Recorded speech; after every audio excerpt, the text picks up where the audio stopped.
वर्धमान नगर में रूपसेन नाम का राजा राज करता था। एक दिन उसके यहाँ वीरवर नाम का एक राजपूत नौकरी के लिए आया। राजा ने उससे पूछा कि उसे खर्च के लिए क्या चाहिए, तो उसने जवाब दिया, 1000 तोले सोना। सुनकर सबको बड़ा आश्चर्य हुआ। राजा ने पूछा, तुम्हारे साथ कौन कौन है? उसने जवाब दिया, मेरी स्त्री, बेटा और बेटी।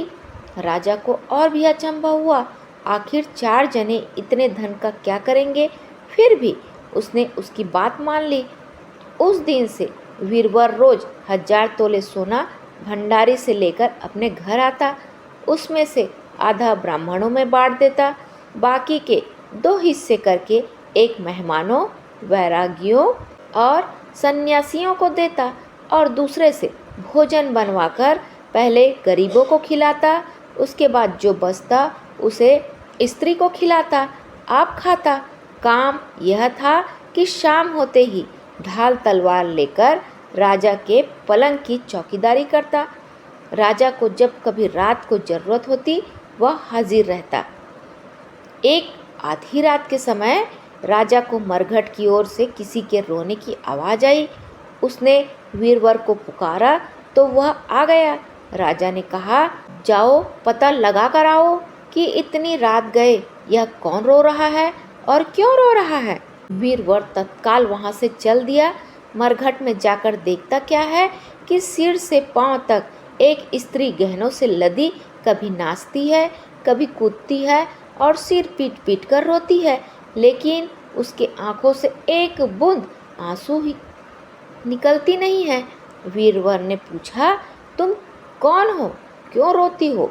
उसने कहा, मैं राजलक्ष्मी हूँ, रोती इसलिए हूँ कि राजा विक्रम के घर में खोटे काम होते हैं, इसलिए वहाँ दरिद्रता का डेरा पड़ने वाला है।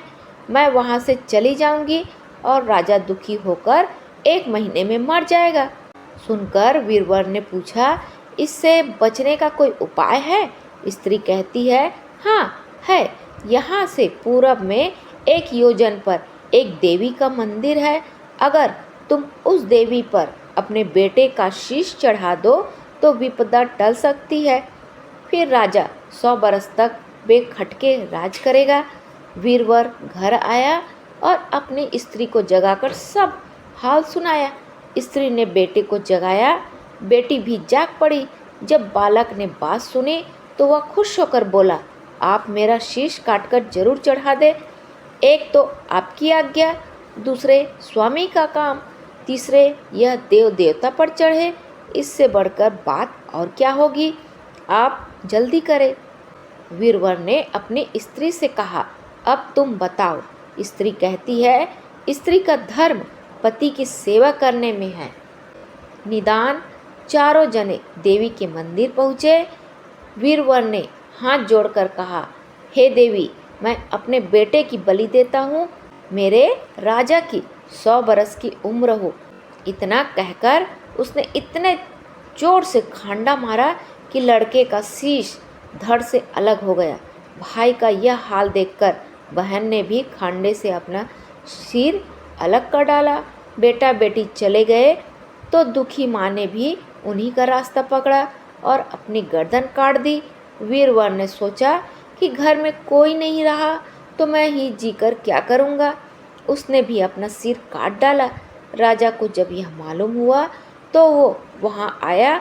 उसे बड़ा दुख हुआ कि उसके लिए 4 प्राणियों की जान चली गई। वह सोचने लगा कि ऐसा राज करने से धिक्कार है।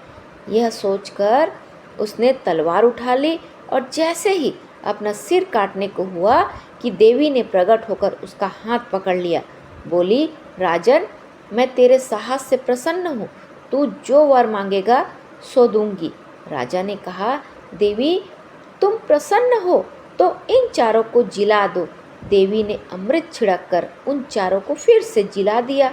इतना कहकर बेताल बोला, राजा बताओ, सबसे ज़्यादा पुण्य किसका हुआ? राजा बोला, राजा का। बेताल ने पूछा, क्यों? राजा ने कहा, इसलिए कि स्वामी के लिए चाकर का प्राण देना धर्म है, लेकिन चाकर के लिए राजा का राजपाट छोड़ जान को तिनके के समान समझकर देने को तैयार हो जाना बहुत बड़ी बात है। यह सुनकर बेताल गायब हो गया और पेड़ पर जा लटका। बेचारा राजा दौड़ा दौड़ा वहाँ पहुँचा और फिर उसे पकड़ कर लाया तो बेताल ने चौथी कहानी कही और इस कहानी को मैं आपको आगे की कड़ी में सुनाऊंगी।